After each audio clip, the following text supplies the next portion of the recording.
at 7:30, so we're going to make a start. Welcome to this Open Hand webinar, brought to you in association with the University of the Witwatersrand and the South African Society of Hand Therapists. My name is Nicola, and I will be your host tonight. Okay, so our goal at the Open Hand Therapy Initiative is to help you become more confident treating hand injuries in challenging contexts. Tonight, we're going to be looking at staying ahead of hand burns. So we have two exciting presentations lined up for you, followed by time for questions. If you have any questions about this or about anything else, then you can send us an email and we will get back to you. But for now, it's time to start our webinar. So our first presenter for this evening is Leandi Daling. Leandi graduated with her occupational therapy degree in 2009 and obtained her postgraduate diploma in hand therapy from the University of Pretoria in 2011. She completed her community service year in Northern KwaZulu-Natal, after which she began a private practice in Richards Bay. Her practice has grown from strength to strength, and she now provides services at 3 private hospitals and employs 11 people. Leandi shares her practice management expertise by providing consulting services to private practitioners. She has fulfilled a number of leadership roles within the South African Hand Therapy Society, the South African Burn Society, and the Institute for OTs in Private Practice. Leandi is a dynamic leader, innovator, and mentor. Thank you, Leandi.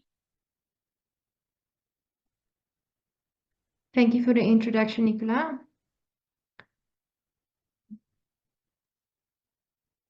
Just going to share my screen. All right, so I trust that you can see my screen. I only have 20 minutes to give you the lowdown on a very broad topic. So a quick introduction on where we are located. My practice is in Richards Bay. And the reason why we see a lot of burns patients is because we serve as a catch-up area for a very large northern KZN.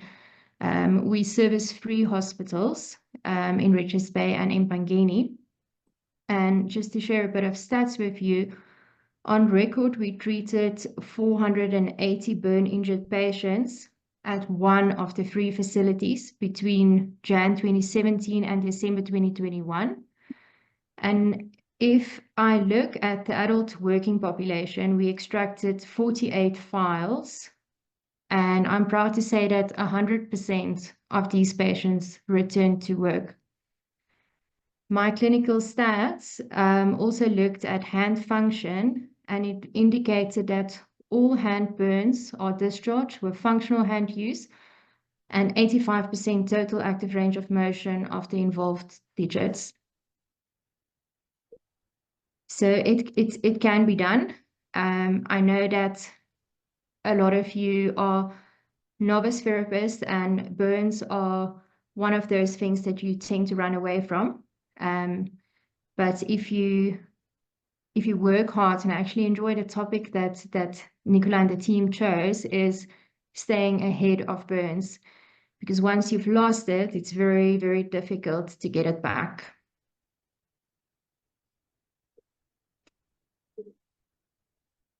So the presentation is not going to aim at giving you the generic occupational therapy protocol. I am going to give you some guidelines on where you can find that. So I'm not going to go over what is a burn, the depth of burns, how to assess percentage of burns, because I feel that that is information that you can easily find online and that you can read up on. What I am going to try and give you in this very short 20 minutes is, why am I so successful in treating hand burns? And when I say success, I am referring to a functional hand and successful reintegration at work, as I believe that those are the 2 factors that determine success in burns. So these are the resources that I'm referring you to for basic information. There is a lot of information on the international burns, the ISBI. One of those links, this is the link to the ISBI, and they actually have a very a useful resource on there that was compiled by OTs physios around the globe with useful tips and tricks on how to treat and position, on things that they've used that have worked very well. Then on the South African Burn Society, there's a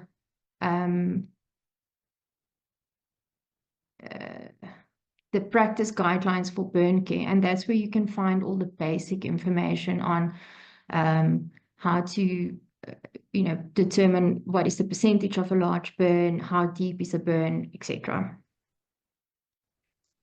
Okay, so these are all the resources that I would refer you to.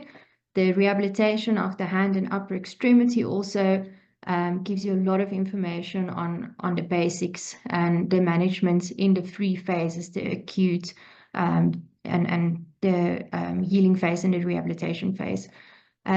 Just if you are working in a government environment, Euroburn is associated with the South African Burn Society. You can find the information on there. And it's a non-profitable company that helps with scarring and contracture management. So if you have a person that really cannot afford plastic surgery, then you can reach out to them.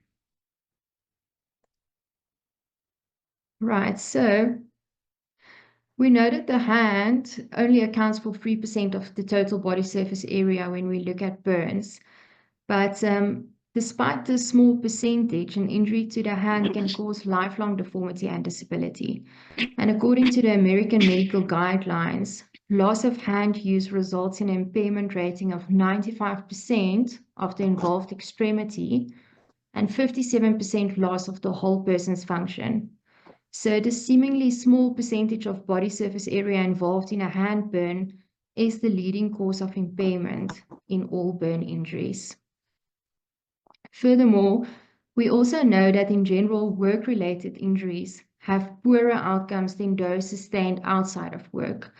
And the longer time away from work after any occupational injury, the lower the return to work rate.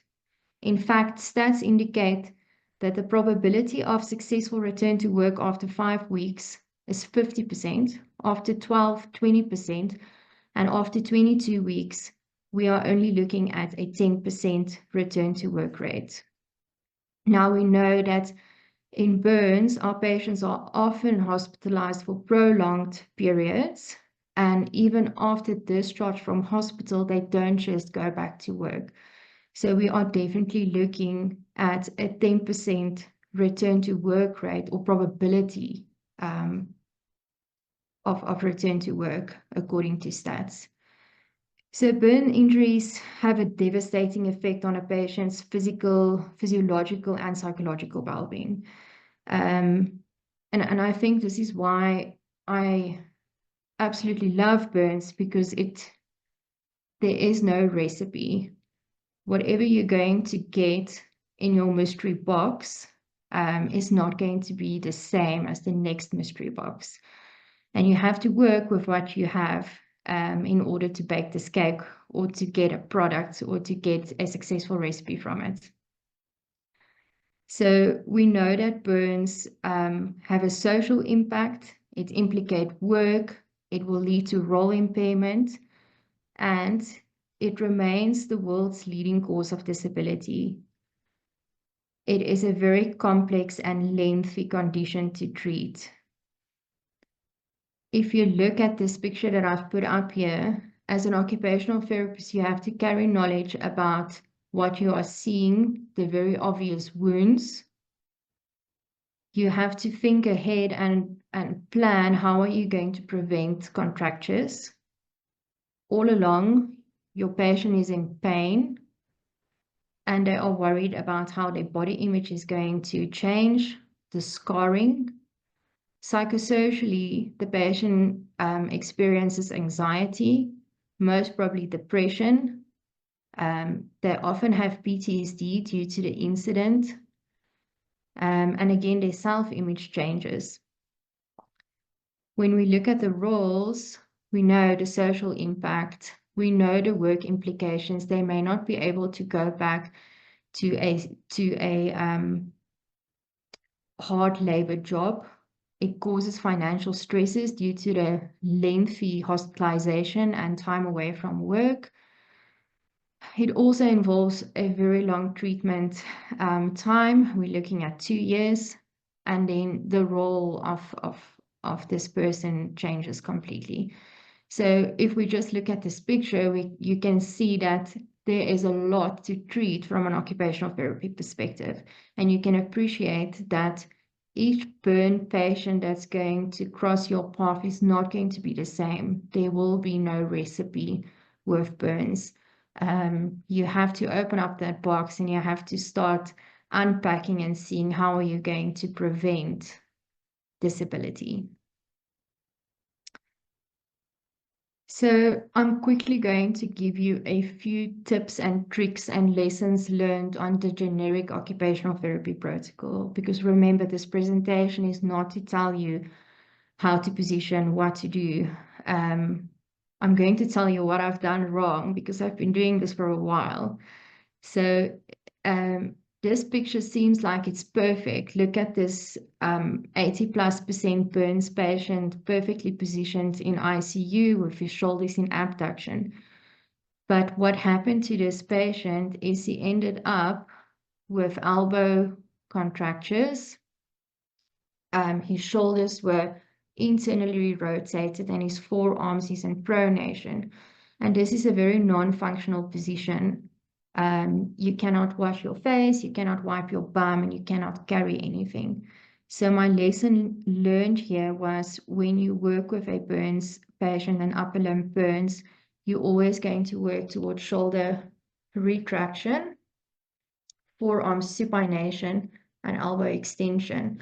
So an easy rule that I tell the patients is every time you get out of bed and you go to the loo, you have to carry a tray, or I give them a big physio ball or a Pilates ball to carry. At least the arms is in neutral, but you're getting that open posture, and that's how you're going to encourage this position. So this is another easy tip. When you work in theatre, you're going to always take the leftover staple gun from the surgeons, because the staples can be easily used in the ward. So you can wrap your abduction sponges in linen savers, so you don't have to get new ones all the time.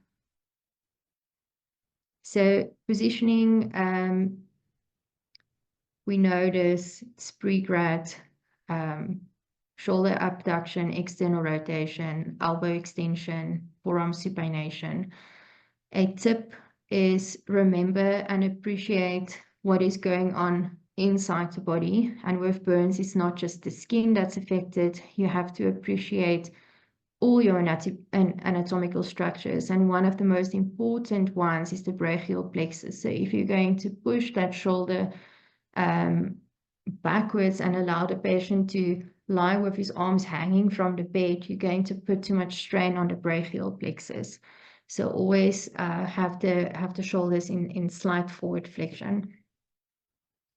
Remember to look at your edema, have that upper extremity positioned above heart level. Okay.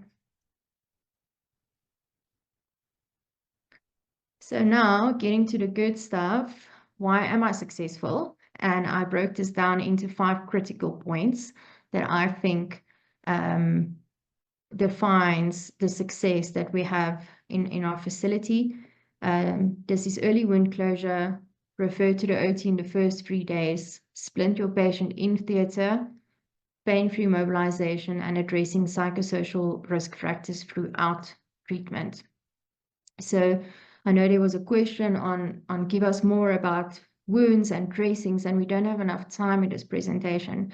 What I can tell you is you have to work with your surgeon and your wound care sister. Getting early wound closure definitely sets the scene for success, because the sooner that wound is closed, the quicker you can start working with the patient and getting active range of motion. If you work with your surgeon, if you go to theatre, the patient will have a lot of trust in you because he or she will know that you are on the same page as the surgeon. And working in theatre also tells you exactly where the wounds are, so that when you work with the patient in the ward, you know where to position your hands so that you don't hurt him. Early referral prevention, stay ahead of burns, is better than trying to reverse the contractures or the deformities. So if you start with early positioning and mobilization, you're going to win. Assess and plan your ward treatment in theatre. And then a very important, if you're going to go into private practice, getting involved in that first week helps you to do your PMB application. And I found that if I take pictures of my patient's burn wounds and I include that in the PMB applications, the medical aides are more inclined to approve the PMB application. And then start addressing the trauma related to this incident in the first 3 days. If you have to refer to a psychologist or a trauma counselor, bend over backwards to get this done because it's going to help you later. So splinting, we prefer to do it on the first debridement. And we splint the hand in the intrinsic plus position. The reason is if you don't do it, you are going to end up with edema in your hands, and unresolved edema is like glue. It's going to cause stiffness and fibrosis of your collateral ligaments. So remember that the collateral ligaments are nice and tight when they are in flexion. And when your MP joints are in extension, the collateral ligaments are loose. So if they are loose, the protein-rich molecules will enter underneath, and they will position themselves around the MP joint and the capsule and the ligaments. And this will lead to fibrosis and ischemia. So your intrinsic muscles will pull your MP joint into hyperextension, and that will disturb your digital balance. And once it's disturbed, it's nearly impossible to correct. And that's when you end up with your typical claw deformity. And with burns, it's not just an easy fix. If you have to cut through that severe hypertrophic and keloid scars to get to the collateral ligaments, it's probably not going to be that successful. So prevent. Go to theatre, splint your patient. Even if you feel that you don't know where to start, just try, just do it. So how do you do it? It's actually quite easy. I prefer not to use thermoplastic splints in theatre. The reason is I feel that the thermoplastic splint causes maceration. And I don't feel it's sterile. Everyone goes through quite a hard time to create a sterile environment in theatre, and there we are with our pan and our splinting material that we take off the patient and we put in a pan and then we put it back on the wound. So I use the following from the theatre storeroom: soft pan, a full splint. It is in every single hospital, even in government hospitals. Look for the orthopedic section, you will find it there. It's the same stuff that they use for back slabs, a crepe bandage, and tensoplast. So how do you do it? Always position the arm in supination. Full splint. You can cut out a thumb piece so that you can get nice abduction of the thumb. And then you can post in the chat box now. What do you see is wrong in this picture? You have to have a sharp eye. Okay, so then you're going to push the MP joints in flexion, wrist into extension, hold it until it sets, and then tell the nurses, they love using it as a little handle to then pull the arms up and reposition the patient. Okay, don't let him use it as a handle. So that's your perfect position. Our second role in theatre is pain-free mobilization. You're going to keep each finger in its full range of motion. So composite flexion for 20 to 40 seconds. So remember to stretch the fingers into full extension and the wrist into full extension, because you have to stretch your extrinsic muscles as well. So there you can see a nice stretch to stretch the flexor tendons, the extrinsic flexor tendons. And then supination, pronation is one that we always forget, elbow flexion and extension, and then your shoulder into abduction, extension, and then internal and external rotation. We like using Coplus bandages to reduce edema. And then very important to dress each finger individually. Often the surgeons are rushed, they have long theatre lists, so they pack them in like sardines, and that's why you have to be in theatres to advocate. The hand is very important. We're going to respect the fingers and dress them individually.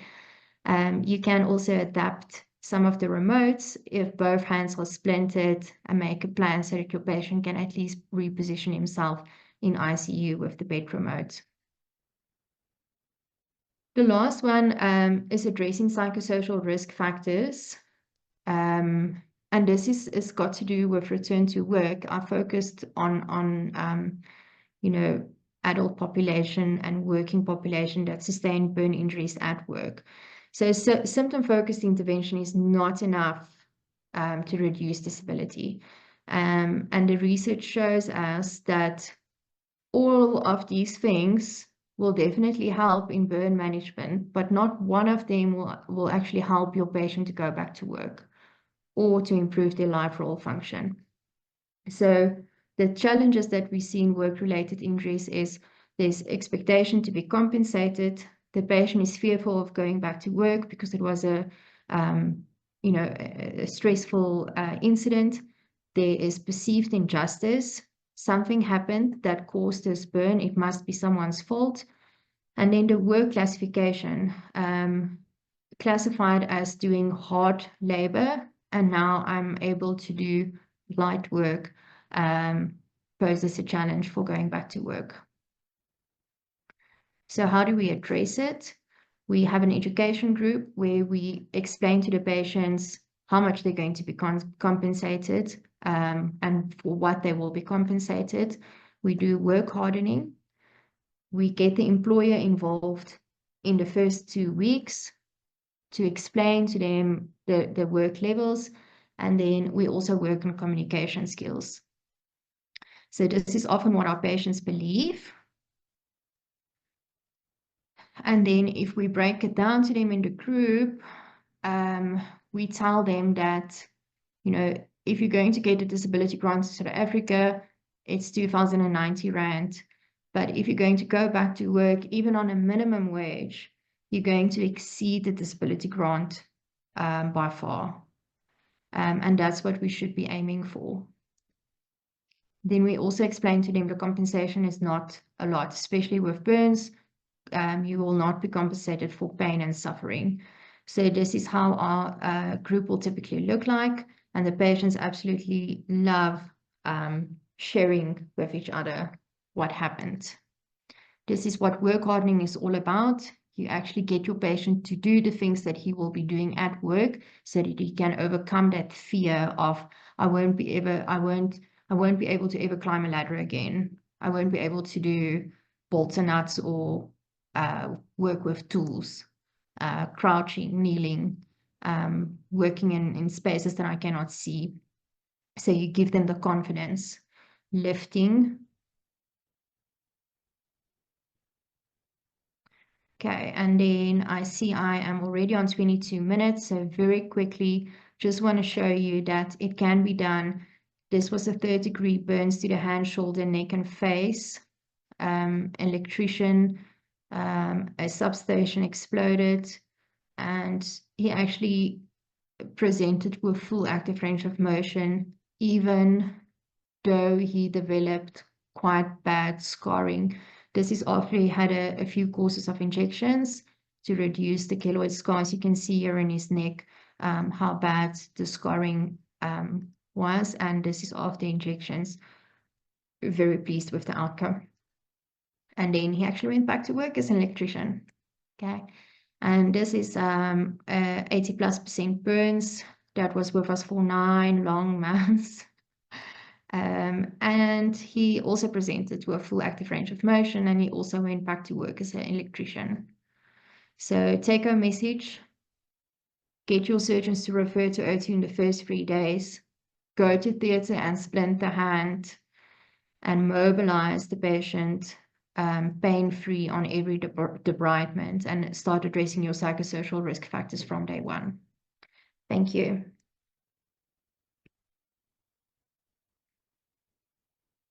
Thank you, Leandi, for a great presentation. That was very helpful and insightful. I hope that we can get good results like yours by following your advice. Please, everyone, Thanks. remember to post in the chat box if you have any questions. So our next speaker is Natalie Powell. Natalie completed her Bachelor of Science degree in Occupational Therapy at WITS in 2001 and the Diploma in Hand Therapy at the University of Pretoria in 2003. She completed the Diploma in Vocational Rehabilitation in 2008. At the start of her career, she worked in adult physical rehab at Chris Hani Baragwanath Hospital. She then started working as a private practitioner in 2004. Her practice is based at a multidisciplinary center with a dynamic team of therapists, including physios, orthotists, and speech therapists. The practice treats a large range of upper limb conditions, including hand injuries, upper limb neurology, burns and scars, upper limb amputations, chronic pain, oncology, and lymphedema. In addition, Natalie does pre-discharge work placement assessments and placements and functional capacity evaluations. Thank you, Natalie. Thanks, Nicola.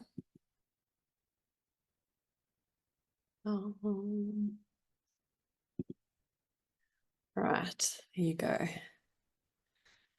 Okay, so I get to focus on the rehab of burns following the acute phase.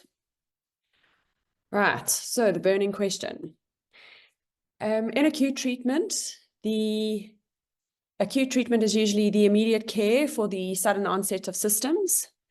In burns patients, maintaining of fluid balance is really, really important, especially in extensive burns, and that is often your doctor's focus and surgical team's focus. They focus on achieving wound closure as quickly as possible and stabilizing the patient. And Leandi went into all the things that we are involved in there. Rehabilitation it starts at varied times with the patients, and it often depends on the setting that you're working in. We also work in the acute setting from ICU right through to return to work with patients, and we're involved at various stages. So rehabilitation really starts right in the beginning in the acute setting, once grafts have taken and settled, where we see wounds that are stable and healing. Your patient may be an in or outpatient, and generally scar remodeling and that kind of thing has started taking place. Right.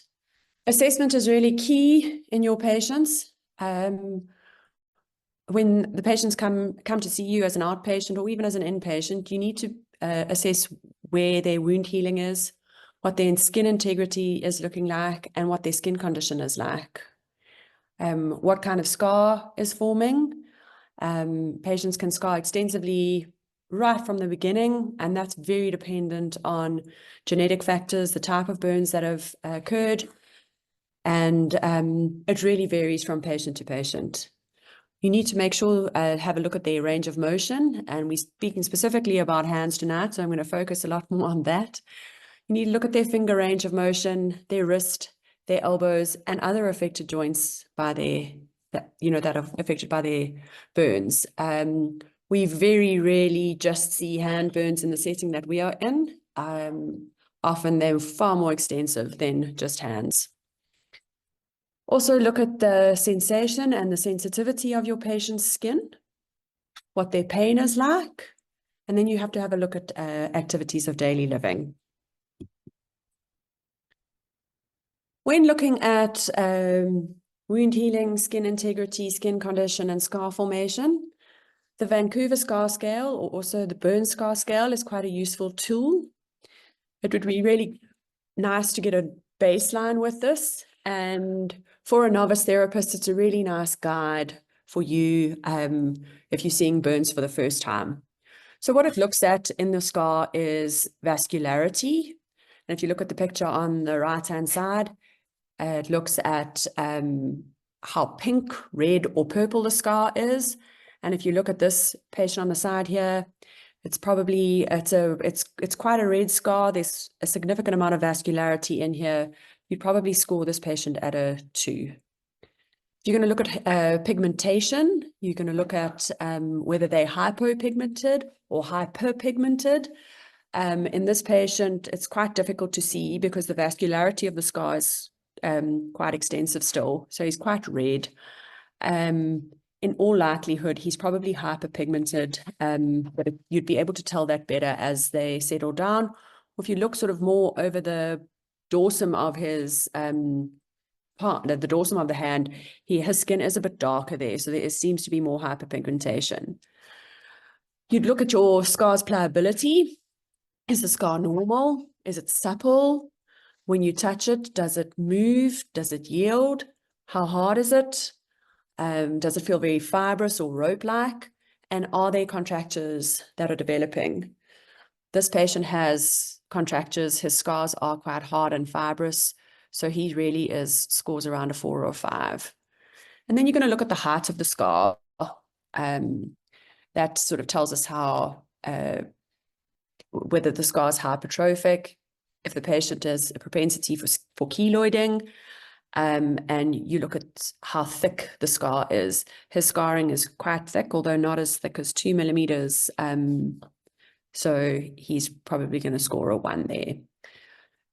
I would use the Vancouver Scar Scale much later on in treatment once you've implemented all your care to see if you are making a change to that patient's scarring. Range of motion. You need to assess both passive and active range of motion in your patient's hand. And in burns, you need to try and determine what is limiting the range of motion. Is there contracted skin? Is the joint hard? Have you got skin tightening? Is the range of motion limited because your patient is painful and doesn't want to move? Also have a feel of your joints. Is that joint really stiff, and does it have a hard end range of motion versus a soft end range of motion? That sort of gives you an indication of what therapy you would do with a patient and whether or not you're going to see a change in the patient's range of motion. Something that's really important to consider is your extensor integrity over your PIP joint. In this patient's hand below, the PIP joints were very contracted at a hard end range. The extensor tendons here will have stretched out. Often in very extensive hand burns, your extensor tendons are denatured due to the heat and the actual burn themselves, and they often don't function optimally later. Sensation and sensitivity. You need to assess their sensitivity using light touch. We often use cotton wool with the patients because they're often really sensitive to touch. You can use various textures, little pieces of fabric, different things that you can find in and around your practice or your setting. Scars are often very sensitive initially, and it's usually scars that, sorry, I'm just moving the, have healed by primary intention rather than being grafted. That's just what I've found over the years of treating patients. And by addressing the sensitivity of the scar and the pain that they associate with sensitivity, you often start getting the patients mobilizing better, and you see more positive outcomes. Also, just remember in palmar burns, there may be a loss of sensation depending on the depth of burn. So you also need to make sure that the patient has sensation in their hand, especially when you start functional activities. Generally, superficial and partial thickness burns are usually more sensitive and painful, and your deeper burns are less painful as the nerve endings are damaged and sensation is destroyed by them. Pain. Pain's really difficult to assess. There's significant cultural factors that affect it. In our setting, language barriers often make it difficult for patients to express their pain and explain their pain to us. We've always taught our therapists to respect the patient's pain and work within a patient's pain tolerance. So rather get a patient to move more frequently and not push themselves into a very painful stretch, so that they get a longer lasting effect with their movement, and their mobility gradually increases. When you are assessing pain or treating a patient, choose your words carefully.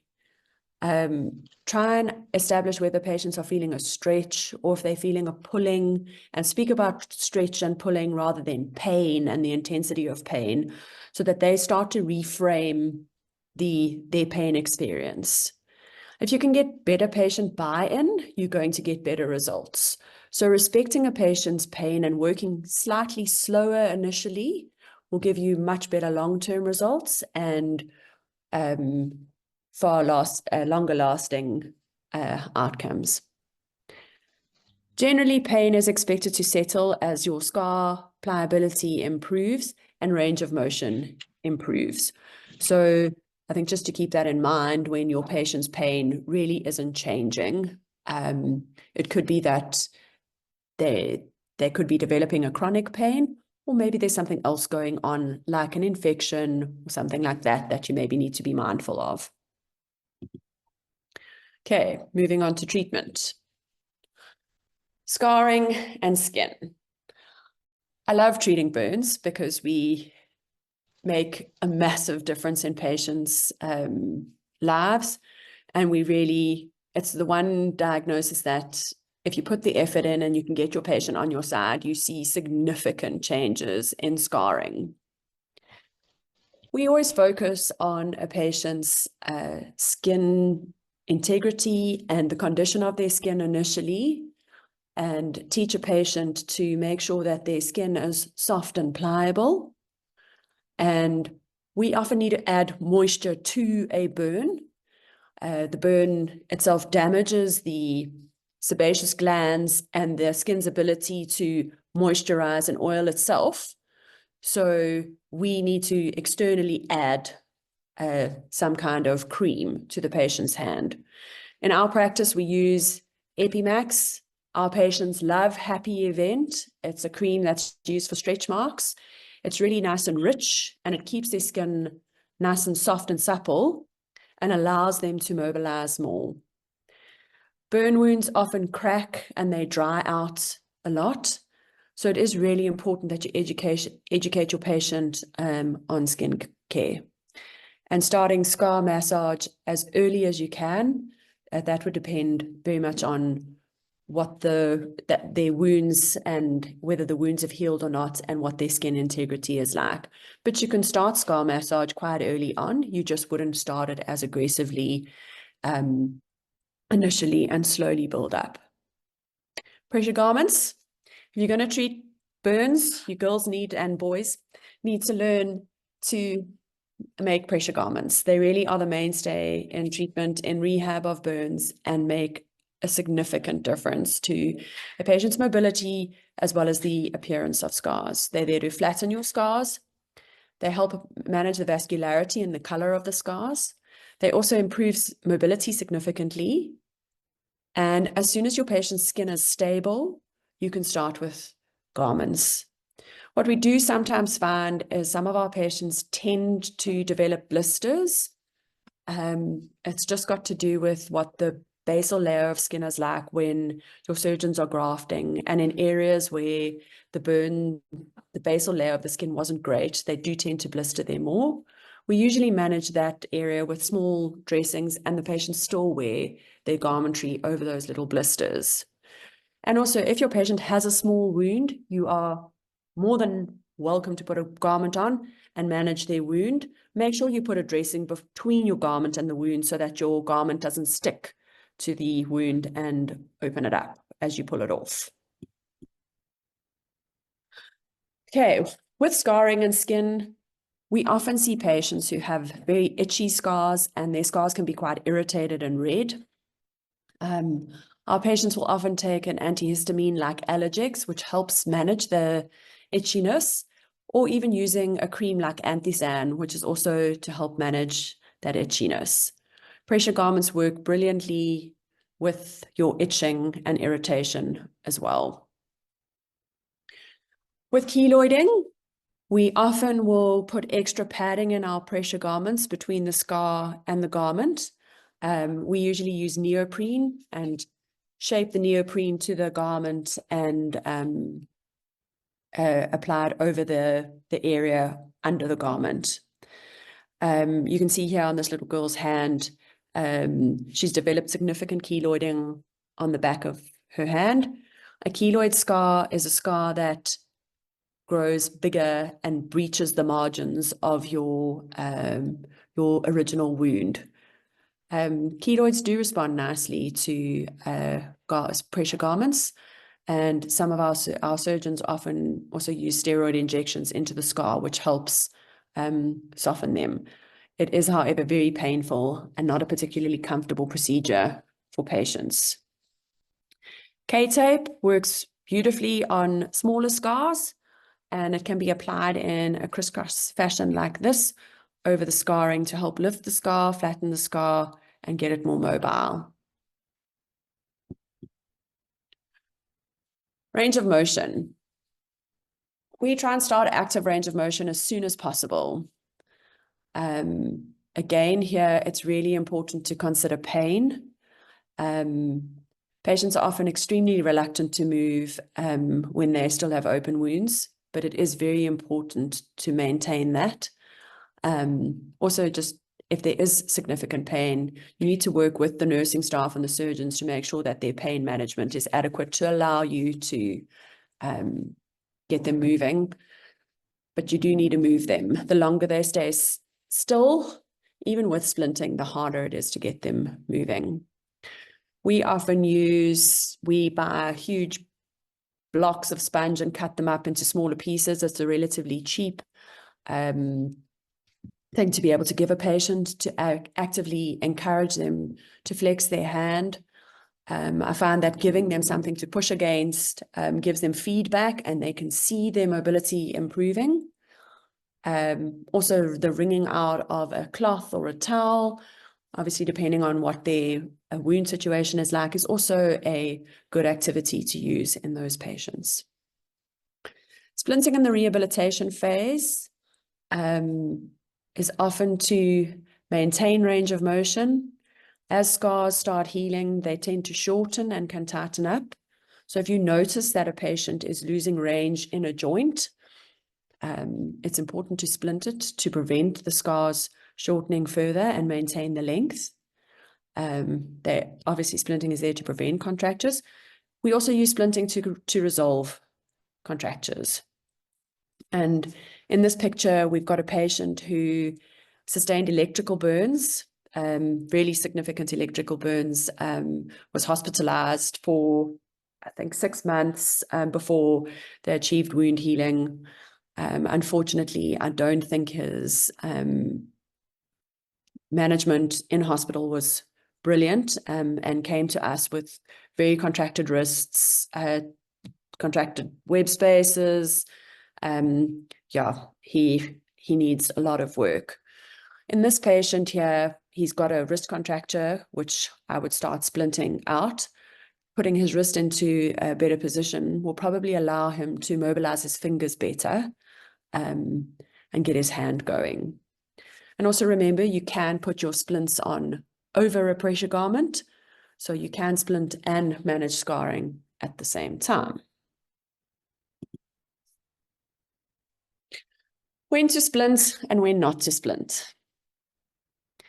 I think you need to consider whether your patient can actively overcome the contracture of their joint. So are they able to extend or flex beyond that contracture? Are you able to passively correct the contracture? And would pressure garments perhaps be a better option to manage the contracture?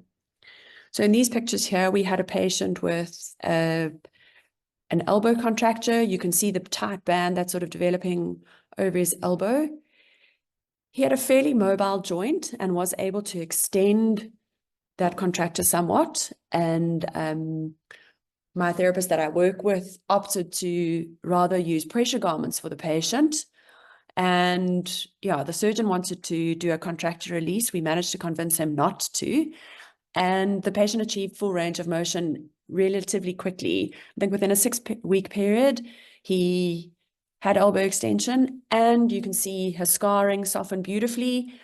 And we killed 2 birds with 1 stone and stopped him having to go to theatre for corrective surgery. One of the things that you need to really watch in hand burns, especially hand burns on the dorsum, is web space creep. So your skin migrates distally, and your patients lose their web spaces. This will affect your spherical grasps and in-hand manipulation and all of those kinds of things if they cannot add and abduct their fingers. So there's simple stretches that you can give your patients to do, and you can see in the picture above, weaving the fingers in amongst each other to stretch out those web spaces. A clothes peg works brilliantly to stretch out your web space. A small piece of sponge. And then in the picture with the neoprene between the fingers, that works really nicely inside of a pressure garment glove. You literally will cut little holes into your neoprene and slip your fingers in and pull the glove over, and it gives extra pressure into that web space area and helps stretch out the creep. Foot-and-ear deformities. I think these are deformities that, as therapists, we really need to try and prevent. Unfortunately, once they are really well established, it's usually because that extensor expansion was so badly damaged in the burns, and we're not going to get brilliant functional return in those fingers. But to make sure that they're MP joints and that above, and maintain as much range as possible in the joints above and below. In palmar contractures, you can see here, this patient, it's the same patient, our electrical burns patient, who really has every possible thing wrong with him. He's also developed a palmar contracture over the wrist area. On the right-hand side, there's those little balls. We make them out of scraps of splinting material. You pop them into your splinting pan, and when it's soft, roll it into a ball. And they really work wonderfully in massaging the palm. They can roll the balls in the palm of their hand, and most of you will have scraps of splinting material that you'd be able to make those with. Again, splinting of the palm would also be valuable in this contracture. ADLs and return to work. Initially, your patient may not have full range of motion in composite flexion, so they're going to struggle to grasp, and you want your patients to start participating in activities of daily living. So built-up grasps are fabulous in allowing patients to hold their toothbrush, brush their teeth, being able to eat. And what you can also do is start your built-up grasp bigger and slowly decrease it in size as a motivator to your patient.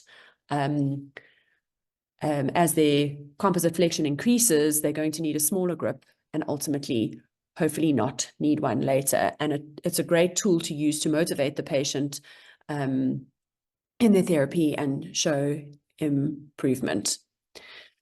In the return to workspace, things that we've noticed with our patients is they're often extremely sensitive to temperature when returning to work.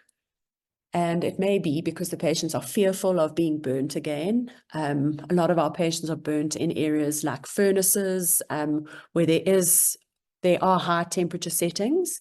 And they are really nervous about returning to that setting. So just to be aware of that, and also educate your patients around why they are more sensitive to temperature and also allay their fears that their skin will tolerate being able to withstand higher temperatures and things like that again.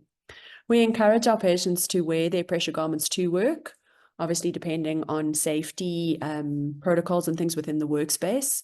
Pressure garments are very flammable, so you do need to be careful of that and ensure that your patient adheres to their safety protocols within the workspace. Okay, and that was my whistle-stop tour of burns, and I try to cram as much in there as possible. Thank you, Natalie. That did cover a lot in a short space of time. It was very helpful. Okay, so we have a few questions to ask you. Okay, so there were some questions about if the patient is in ICU, if they're in a very serious condition, and they may be not able to go to theatre because of their condition. Do you wait to splint until they go to theatre? Or how do you manage a case like that? Leandi, would you mind giving us some hints there? If the patient is unable to go to theatre because he's that unstable, I think it's important to consider what is the extent of the burns and what is the probable outcome going to be. Are we busy with palliative care? And unfortunately, that often happens. And then you need to make your patient comfortable. So position where you can. If the patient is going to be or become a rehab patient, I think it's important to position to reduce edema. Just on a side note, it's very important to speak to the intensivist in ICU or to whoever is the attending doctor, because there's a lot going on in ICU in terms of fluid management and getting that patient stable. So you cannot just disconnect and try and mobilize. At that stage, it's most important to respect whatever they are busy doing in terms of fluid management. Elevate, that's what you can do. Thank you. Then Natalie, can you talk to us a bit more perhaps about other options for keloids, like steroid injections or surgical removal? When would you turn to options like this? And do you think there are good options to use at some point? So I think you've got to consider where the keloid is, and if the keloid is limiting mobility. Usually our plastic surgeons like us to try pressure garments for a while, and if we find that the keloiding is not responding to pressure garments, then they will use steroid injections. And I don't think there's really a right time for it. It's generally done slightly later. One thing you do have to remember with any keloid scarring is surgery is going to be an assault to the skin again, and you run the risk of more keloid formation.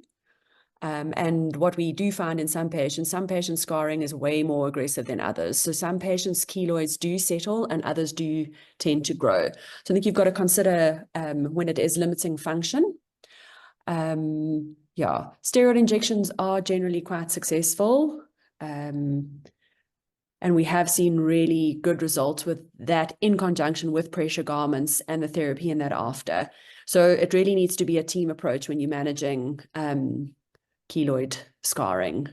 But yeah, they can just grow back, and it's a careful balance to achieve. Thank you. And then Leandi, we've had a few questions about managing other injuries in the acute setting. So if the patient has central slip injuries, or if they have fractures or tendon injuries, what do you focus on then, or how do you adapt your protocol in order to accommodate for these? Yeah, actually, I saw that theme going throughout. I think, again, it's important to be in theatre on the first or second or third debridement. There are dressings that you can recommend to the surgeons to keep the tendons moist. If there are tendon exposure, like Palnick is a dressing where rather allows some granulation over the tendon before they just graft on top of the tendon and stick it down. And then work with the surgeons and see what is the plan. sometimes you lose. Okay, it is going to happen. We've had a very serious case 2 or 3 weeks ago where eventually we decided, okay, the little finger is going to be stiff and we have to accept that. But at least it was a straight-ish stiff finger for a very young girl. So try and then go for an aesthetic look. So she still had functional 3-point grasp, and the little finger and ring finger we eventually gave up, and we just kept it in a aesthetic sort of position. Okay. Thank you. Then Natalie, could you show us how you would do scar massage for a patient with burn scars that cover a large area of the arm or hand? What technique would you advise a patient to use?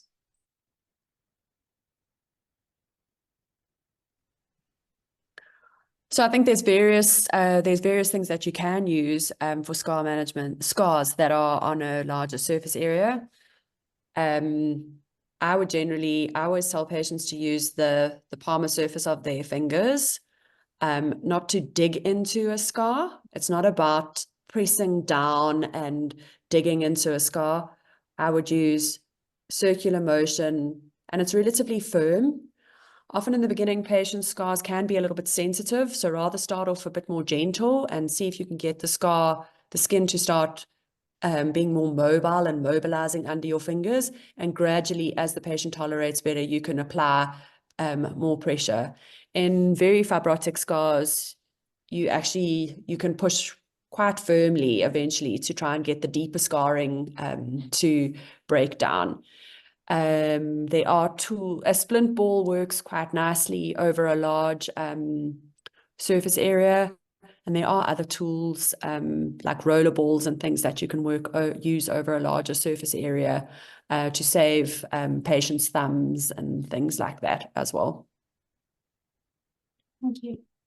Then Leandi, could you give us some more information about how to manage a patient who has volar and dorsal burns on their hand? Would you change your splinting protocol at all for a patient like this? No, I have never splinted a patient in a pan splint. Even if it is a full palmar burn, I would just not go there because of your collateral ligaments. You are not going to get to that 90 degrees impiflexion back. So if you look at your own hands now, try and get your palmar skin stretched in the most functional, stretchy way, and you can actually get it quite stretched if you abduct your fingers and then 20 to 30 degrees flexion. So if you have a palmar burn, you're going to pop some sponges or gauze in between the fingers and then get your thumb into abduction and still 20 to 30 degrees flexion. Okay, you can even pop a piece of gauze into this hollow area of the hand, obviously in theater, like being in theater, guys. Thank you. And then Natalie, can you talk to us a bit about your recommended wearing regime for splints for getting rid of contractures? Sure. I think that would depend on how significant the contracture is and what you're trying to achieve. Soft tissue contractures will generally respond to splinting a lot quicker. So where it's just a skin contracture versus a hard jointed contracture. And you've got to balance that with mobilization as well. So most of the time we make our patients sleep in a splint, especially if we are splinting out a soft tissue contracture. But it would vary. It's really difficult to give you an absolute recipe. You've got to assess each patient's contracture. The longer a splint is worn for, the more permanent the tissue change is in that contracture. So generally, initially, I would tend to keep my patients in their splints for longer to allow the tissue to accommodate to the stretch so that you get a more permanent change. It's like anything. If you stretch out a contracture, you can get a contracture stretched out in therapy, and 30 minutes later, your patient will be back in that contracted position because the tissue hasn't been allowed the time to actually physiologically change to a more lengthened position. So I would err on the longer is better, and make sure they remove it to maintain their active range of motion that they have. Okay. And then we've got time for maybe one or two more questions. So Leandi, if the dressings are done every second day in the ward, do you remake the splint when the dressings are done, or the POP that you use, or do you use the same one every time? If the splint is dirty, then you have to let it go, because otherwise you're just going to introduce infection. And then just be mindful that the bulkiness of the dressing changes with each dressing change. And if you put back your old splint and you are now all of a sudden in finger extension, then it's not worth it. Then rather resplint to get that perfect MP flexion into 90 degrees. And then one last question for you, Natalie. So you spoke about using Epimax for scar massage. Are there any other creams that you would recommend, especially for low resource settings? So one person says that they use Chloromax, that's prescribed for patients in a government setting, but also maybe aqueous cream, tissue oil. What would you say about those sorts of products?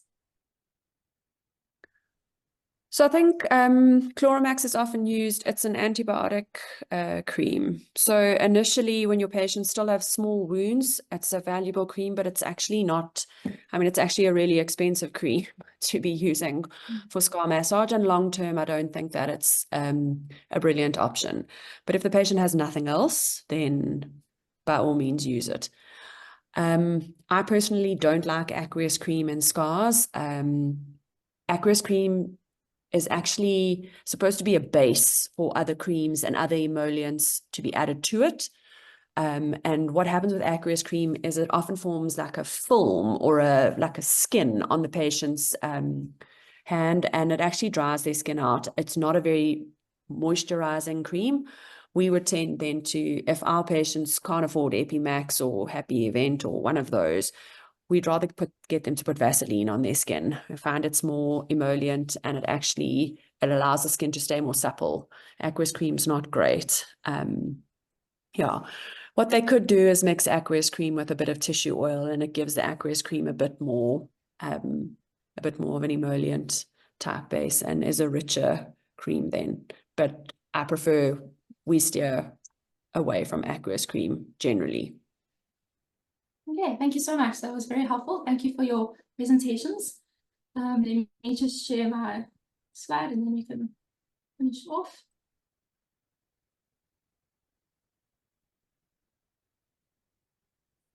Okay, so thank you all for joining us this evening, and thank you to Natalie and Leandi for your great presentations. Our next Open Hand webinar will be on the 5th of November, and the topic will be demystifying the neurohand. So we will open registrations for the webinar soon. If you want to keep up to date on upcoming webinars, then you have two options. You can follow us on social media. So we are on Facebook and on Instagram. And then you can also sign up to our mailing list by scanning the QR code to access the sign-up form. We send out a monthly newsletter with the link to the next webinar and also the latest updates on the Open Hand Therapy Initiative. So spread the word, and we hope to see you all then.